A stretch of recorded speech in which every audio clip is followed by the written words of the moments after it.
తాకట్లో ఉన్న మీ బంగారాన్ని విడిపించి ఆ రోజు ఆన్లైన్ రేటుకి కొంటాం. Sharma gold company. నమస్కారం, వెల్కమ్ టు సుమన్ టీవీ. నేను గీతాంజలి. ప్రస్తుతం మనతో పాటు భారతీయ శంకర పీఠం వ్యవస్థాపకులు, ప్రముఖ జ్యోతిష్యులు, ఆధ్యాత్మికవేత్త, బ్రహ్మశ్రీ అన్నవరపు తిరుపతి మూర్తి అవధాని గురువుగారు ఉన్నారు. వారితో మాట్లాడదాం. గురుగారు నమస్కారం అండి. ఓం శ్రీ మహాగణాధిపతయే నమః.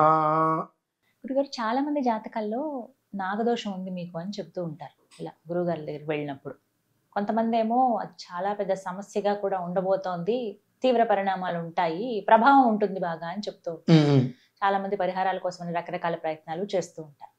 అసలు ఒక వ్యక్తి జాతకంలో నాగదోషం అనేది ఎందుకు ఏర్పడుతుంది? యథా విధిహుతాగ్నీనాం యథా కామార్చితార్థినాం యథా పరాథదండానాం యథా కాల ప్రబోధినాం ఇది తెలుసుకోవాలి. నాగదోషం అనేటువంటిది రెండు కారణాల రీత్యా వస్తుందమ్మా మనిషికి. ఈ రెండు కూడా స్వయంకృతాలే.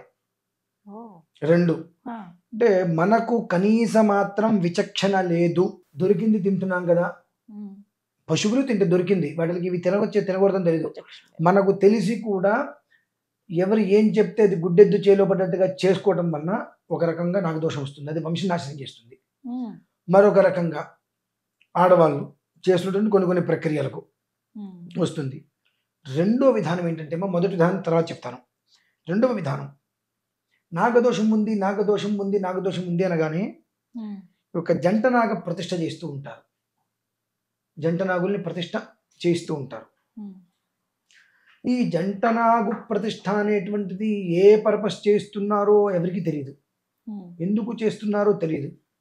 అదేంటని ఎట్లా అంటారు, సంతానం కోసమే కదా చేస్తారు, వంశవృద్ధి కోసం కదా చేస్తారన్నారు.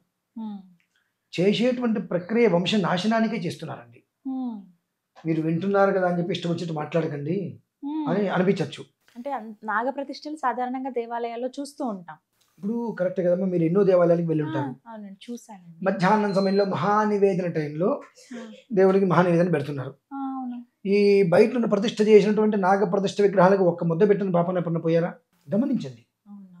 నేను ఉండే మొహం మీద మాట్లాడతాడు, ఆయన కోపం ఎక్కువ అంటారు. కోపం నాకెందుకు, కోపం మీ మీద. నాశనం అవుతే అవ్వండి, ఆయన వద్దు నాన్న ఇది కరెక్ట్ కాదని చెప్తున్నా. గడ్డం పట్టుకుని బతిమలాడటం కరెక్ట్ కాదు కదండి. నయానో భయానో చెప్పాలి.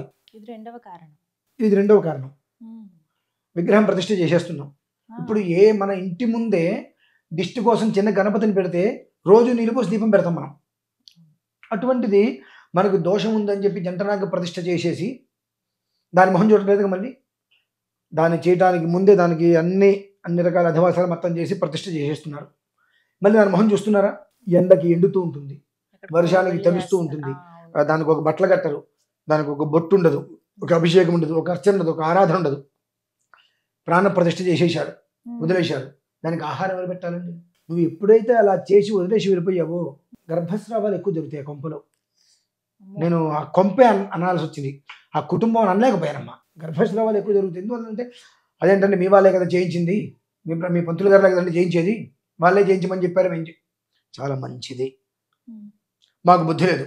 నీ బుద్ధి ఏమైంది అంటే నాగప్రతిష్ఠ అని చెప్పారు. మరి నాగప్రతిష్ఠ అంటే చిన్నదేం కాదు, ఒక మందిరం ఉండాలి. దానికి అన్నీ చేస్తున్నారు, ధాన్యాధివాసం అన్నీ చేస్తున్నారు, తీసుకొచ్చి కూర్చోబెడుతున్నారు. రేపటి నుంచి దాన్ని ఎవరు పోషిస్తారు? నిత్యార్చన ఎవరు చేస్తారు? ఎవరు చేస్తున్నారమ్మా? మరి ఎందుకు చేస్తున్నారు? దాదాపుగా సమస్య ఎక్కడ వస్తుంది అంటే, నాకు అనిపించింది గురువు గారు, ఇప్పుడు దేవాలయం అంటే కొంచెం దూరంలో ఉంది. ఫలానా ఇప్పుడు ఒక ఊర్లో ఉన్నవాళ్ళు ఇంకో ఊరు వెళ్ళి మరీ ప్రతిష్ఠ చేసి వస్తారు. అవును. ఇప్పుడు వాళ్ళు ఎప్పుడు వెళ్ళటం కుదరదు కదా, వారికి ఇంకేమన్నా ప్రత్యామ్నాయం ఉందా? నాగ ప్రతిష్ఠ చేయాలి, కానీ పద్ధతి ఇది కాదు. నీకు చేతనైందా? నీకు పెద్దిల్లు ఉంటుందిగా, ఇంట్లో ఒక మూలకి చిన్న మందిరం కట్టి అక్కడ పెట్టేసి అలా ఇంటి దగ్గర పెట్టండి. దోషం లేని పని అది కాదండి. ఇప్పుడు అపార్ట్మెంట్ లో ఉంటే మనం ఏం చేయలేము. ఇండివిజువల్ హౌస్ ఉంది, ఇంట్లో నీకు ప్లేస్ ఉంది, అక్కడ చిన్న మందిరం కట్టేసేసి అక్కడ పెట్టే. ప్రతిరోజు ఆయనకు ఒక చుక్క నీళ్ళు పోయి ఓ చుక్క పాలు పెట్టు, 10 నిమిషాలు పని, అన్ని వంశాన్ని కాపాడుతుంది. రెండవ విధానం జల ప్రతిష్ఠ. అంటే ఇక్కడ దానికి పూర్తిగా 3 రోజులు 5 రోజులు ఉంటుంది. దానికి పూర్తిగా చేయవలసినవన్నీ చేసేసేసి పడగ కనిపించకుండా చిమ్మిరి చలిమిడి రెండు పూర్తిగా ఆయనకి చుట్టేసేసేసి ఒక వస్త్రంలో పెట్టి అరిటాకు పెట్టి నీటిలో వదిలేసేది, మధ్యలోకి తీసుకెళ్ళి ఆ నీటిలో వదిలేయటం వలన దాని మీద ఉన్నటువంటి చిమ్మిరి కానీ బియ్య పిండి కానీ ఇవన్నీ కూడా చేపలు అవన్నీ తినేసేస్తాయి. కదా ఆ విగ్రహాన్ని నువ్వు ప్రతిష్ఠ చేయట్లా, జల ప్రతిష్ఠ అంటే కదలకుండా నువ్వు పెట్టట్లా, జల ప్రతిష్ఠ చేసావు. జల ప్రతిష్ఠ చేయడం వల్ల నువ్వు అక్కడ వదిలేసావు దాన్ని. ఆ లోపల దానికి ప్రాణ ప్రతిష్ఠ చేసి ఉన్నావు కాబట్టి జల ప్రతిష్ఠగా వదిలేస్తే అది లోపల తిరుగుతూ ఉంటుంది. నువ్వు బంధించట్లా, నీటిలో వదిలేసావు, అది తిరుగుతూ ఉంటుంది. ఇంకా అదంతా దానికి కావాల్సిన ఆహారం అదే వెతుక్కుంటుంది. 2, ఇప్పుడు మనం యాక్వేరియం పెడతాం చూసారండి. ఈ యాక్వేరియం అనే దీనికి కారణం ఎలా అని తెలుసుకోవడానికి యాక్వేరియం పెడితే ఆ ఒక్క ఫిష్కి చేపకి నువ్వు ఆహారం వేయకపోతే తినగలుగుతుందా? చచ్చిపోతుందిగా. చనిపోతాయి పాపం. నువ్వు తీసుకొచ్చి పెట్టుకున్నావు, దానికి ఆ బాల్స్ ఏవో నువ్వు వేయాల్సిందే. ఎక్కువ వేసినా చచ్చిపోతుంది, తక్కువ వేసినా చచ్చిపోతుంది. అదే స్వతసిద్ధంగా నీటిలో ఉన్నటువంటి చేప చచ్చిపోతుందండి ఎట్లా? అంటే దాని ఆహారం అది వెతుక్కుంటున్నప్పుడు నువ్వు ప్రాణప్రతిష్ఠ చేసిన తర్వాత దాని ఆహారం అది వెతుక్కునే రీతిలో వదిలిపెట్టాలి. అలా కాకుండా నువ్వు ఇట్లా బంధించేయటం వలన మీకు అది వంశానికి వృద్ధి కలుగుతుందా, క్షయం కలుగుతుందా? ఇది గమనించుకోవాలమ్మా. ముందు మొదటి విధానం చెప్పుకుందాం. అసలు నాగదోషం ఎందుకు రావాలి, ఎందుకు వస్తుంది అనేటువంటి దానికి ఇవాళ ప్రతి 10 జాతకాల్లో 9 మందికి ఉంటుంది. ఒకప్పుడు లేవు కదండి. అంటే అంత లేవు, ఇప్పుడే వస్తున్నాయి. ఎందుకు వస్తున్నాయి అంటే ఏదైతే ఆడవాళ్ళకి ఋతుక్రమం అనేది ఏదైతే వస్తుందో ఆ ఋతుక్రమం అనేటువంటిది ఏ కారణం చేత వస్తుంది? ఆ 3 రోజులు కూడా వాళ్ళ శరీరంలో ఎన్నో మార్పులు జరుగుతూ ఉంటాయి. ఆ మార్పులు జరిగినప్పుడు వాళ్ళకి బాగా విసుగు, చికాకు, ఇరిటేషన్స్ బాగా వచ్చేస్తూ ఉంటాయి. మౌనంగా ప్రశాంతంగా ధ్యానం చేసుకుంటూ పక్కన కూర్చోవడం కోసం అదొకటి. ఈ రోజులలో అవన్నీ కూడా పట్టించుకోకుండా రోడ్డు మీద పడి ఉద్యోగాలని చెప్పి వెళ్తూ ఈ టీవీలో చూపించండి ప్యాడ్స్ వాడేసేసి వాటిని రోడ్డు మీద పడేయటం వలన కొన్ని పక్షులు తీసుకువెళ్ళి వాడి గూట్లో పెట్టుకుంటే ఆ గుడ్లు చనిపోవటం. దీని వలన ఈ భ్రూణ హత్య అంటారు. ఇటువంటి వాటి వలన వాళ్ళకి నాగదోషం అనేటువంటిది ఏర్పడుతుంది. చాలా తెలియకుండా, చాలా ఖర్చు లేకుండా ఆడుతూ పాడుతూ దోషం తెచ్చుకుంటున్నాం. తెచ్చుకున్న దోషాన్ని ఎలా నిర్వీర్యం చేసుకోవాలో తెలియక మరలా దాన్ని ఇంకా ఉత్కృష్టంగా తెచ్చుకుంటున్నాం. దీనికి సుబ్రహ్మణ్య షష్ఠికి సంబంధం అంటే లేదు. నువ్వు ఎప్పుడైనా నీకు దాని ప్రభావం ఉన్నది అన్నప్పుడు షష్ఠి, ఏ షష్ఠి అయినా షష్ఠి రోజున దానికి కొన్ని విధానాలు ఉంటాయి. అలాగే ఒక 6 ఆదివారాలు ఒక విధానం ఉంటుంది, 11 ఆదివారాలు ఒక విధానం ఉంటుంది, అలాగే 7 ఆదివారాలు 7 మంగళవారాలు వాళ్ళు చేసుకోవచ్చు సొంతగా. ఎలా అంటారండి? బియ్యపిండి పంచదార అంతే. నీకున్నటువంటి నాగదోషం తొలగిపోతుంది అనేటువంటి విషయం నీ కళ్ళకు కనిపించాలి అంటే ఆదివారము మంగళవారము అంత బియ్యపిండి పంచదార తీసుకొని శుభ్రంగా కలిపేసేసి ఎక్కడన్నా పుట్టలుంటే పుట్ట చుట్టూ చల్లుతూ వచ్చేస్తే 1 వారం అయింది, 2వ వారం అయింది, 3వ వారం అయింది. అక్కడ చీమలు లాంటివి వచ్చి అవి తింటూ పుట్టలు పెంచుతూ ఉంటాయి. అది నువ్వు గమనించావా? నీకున్నటువంటి నాగదోషం నుంచి నువ్వు బయటపడుతున్నావు. సింపుల్ రండి.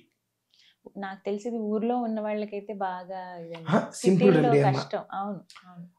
అంటే ఇంట్లో ఎలా ఉంటుందంటే అండి, ఆ ఒక నాగదోషంలో కూడా మొత్తం 14 రకాల ప్రభావాలు ఉంటాయి. 14 రకాల ప్రభావాలు ఉంటాయి. కనుక అది వాళ్ళు మొదలు పెట్టినప్పుడు అక్కడ వృద్ధి కనిపించింది అంటే భగవంతుడి యొక్క అనుగ్రహం వల్ల మనం దోషం నుంచి బయటపడుతున్నాము అనేటువంటిది ఒకటి మనం తెలుసుకోవాలి. ఈ నాగదోషం ఎక్కువ ఉన్న వాళ్ళకి తరచూ పాములు కల్లో కనిపిస్తుంటాయి. అంటే అది నీకు తరచూ కనిపిస్తున్నాయి అని అంటే దోష ప్రభావం పెరుగుతుంది, దాని నుంచి నువ్వు బయటపడు అన్నప్పుడు ఒక మంగళవారమో ఒక ఆదివారమో షష్ఠి ఆ సమయంలో మొదలుపెట్టి చవితి పంచమి షష్ఠికి పూర్తయ్యేటట్టుగా మొదలుపెట్టి దానికి సంబంధించిన క్రతువులు పూర్తి చేసుకొని ఆ జంట నాగుని జల ప్రతిష్ఠ చేయటం, నీటిలో వదిలిపెట్టడం, దానికి చేయాల్సిన ఉపచారాలు మొత్తం చేసి నీటిలో వదిలిపెట్టేయటం. అనంతరం వచ్చి 7 వారాలు. అంతేగాని ఇది మనం చేస్తున్నాం కాబట్టి పొట్లగా అయితే కూడదు, ఇవన్నీ లేవండి. అక్కడ ఇవన్నీ మనం పొట్లగా అంటే పాములాగా ఉంటుంది కాబట్టి ఈ మొక్కలు చెప్పుకుంటుంటాయి, ఇవన్నీ సంబంధించినవి కావచ్చు, అవి పట్టించుకోకర్లేదు. ఎంతవరకు మనం చెయ్యాలి ఆ ఒక్క విధానాన్ని తీసుకోగలిగితే జీవితం పునః ఉత్పత్తి అనేటువంటిది ఉంటుంది. అది నాగదోషం అంటే ఎందుకు వస్తాయి? సరదాగా వాటికి ఏమి తోచకరావు. ఇంకొక విషయంగా ఎలా ఉంటుంది అంటే అమ్మా, వాటి ప్రదేశంలో మనం ఇల్లు కట్టుకుంటాం, మొత్తం పుట్టలు మొత్తం కొట్టేస్తాం. పుట్టల్ని నువ్వు కొట్టకూడదు ఎప్పుడు కూడా. వాటి ప్రదేశంలో నువ్వు ఇల్లు కట్టుకుంటూ వాటిని నిర్మూలన చేసి నువ్వు ఇల్లు కట్టుకుంటా అంటే దాని ప్రభావం చాలా ఎక్కువగా ఉంటుందమ్మా. ఇది మీకు శాస్త్ర ప్రమాణంతో మీరు తెలుసుకోవాలి అనుకుంటే జుజ్జూరు అని ఒక ఊరుందండి. అక్కడ ఒక ఆలయం నిర్మాణం జరిగింది. అక్కడ ఈ ఆలయం కట్టడానికి అసలు విధానం ఏంటండి అని అడిగింది చెప్తారు. 2 పాములు పగబట్టి ఇంట్లో పడుకుంటే పైనుంచి పెంకులు వాళ్ళ మీదకి తోయటం లిటరల్లీ జరిగిందమ్మా ఇక్కడ. అది చాలా పెద్ద యాగం చేసి ఇక్కడ ఆలయం నిర్మాణం చేశారు. అంటే బావి పూర్తి చేశారు. ఒకటి 2 పాములు ఉన్నప్పుడు ఒక పాము ఆ బావిలో రోజు తిరిగి పైకి వచ్చి ఇంటి మొత్తం తిరుగుతున్నవి, ఎవరిని ఏం చేసేవి కావు. కానీ ఒక పాము బావిలో ఉండగా పూర్తి చేశారు. ఒకప్పుడు వాటిని ఏదో కష్ట చేయడం వల్ల 2 కక్ష పెంచుకున్నాయి. ఒకటి బావిలో ఉండగా పూర్తి చేశారు. 2వది కక్షతో పడుకుంటే పెంకులు పడేయటం, ఇంట్లో నానా రకాల బీభత్సాలు చేసి ఆ ఇల్లు వాళ్ళు వదిలిపెట్టేటట్టుగా చేసింది. లిటరల్లీ జరిగింది. మీరు మధిర దగ్గర ఉంటుందమ్మా జుజ్జూరు. చిల్లకల్లు ఇంకా చెప్పాలంటే కంచికి చర్ల నుంచి రైట్ సైడ్ లోపలికి వెళ్తే మీకు జుజ్జూరు అని వస్తుంది. ఒక 5 కిలోమీటర్లలోపే అక్కడ ఉంది ఒక ఆలయం. మామూలుగా మీరు సరదాగా వెళ్ళి ఈ ఆలయం కట్టడానికి మూలం ఏంటంటే ఇక్కడ ఏదో పాములు పగబట్టే అని చెప్పి మేము విన్నామండి అంటే వాళ్ళు కథలుగా చెప్తారు. వాస్తవం అండి. మనం ఏదో అనుకుంటాం కానివ్వండి అని చెప్పి అనుభవించే వాళ్ళకి తెలుస్తుంది అది విషయం. కాబట్టి నాగదోషం ఊరికే రాదండి. ఇటువంటి యథో పనులు మనం చేస్తే వస్తుంది. మనం చేసేవన్నీ తప్పుడు పనులు, మనకి ఎలాంటి పాపము రాకూడదు. వచ్చినటువంటి దోషాన్ని ఎలా నిర్వీర్యం చేసుకోవాలో కూడా తెలియదు. తద్వారా మళ్ళీ ఇంకా వంశాక్షయానికి మనం చేసుకుంటున్నాం. కాబట్టి జాగ్రత్తగా విని ఆచరించి ఇందు నుంచి బయటికి రావాలని కోరుకుంటున్నాను. చాలా చిన్న పరిహారం, అందరూ చేసుకోదగ్గ పరిహారం. చక్కగా వివరించారు గురుగారు. ధన్యవాదాలండి.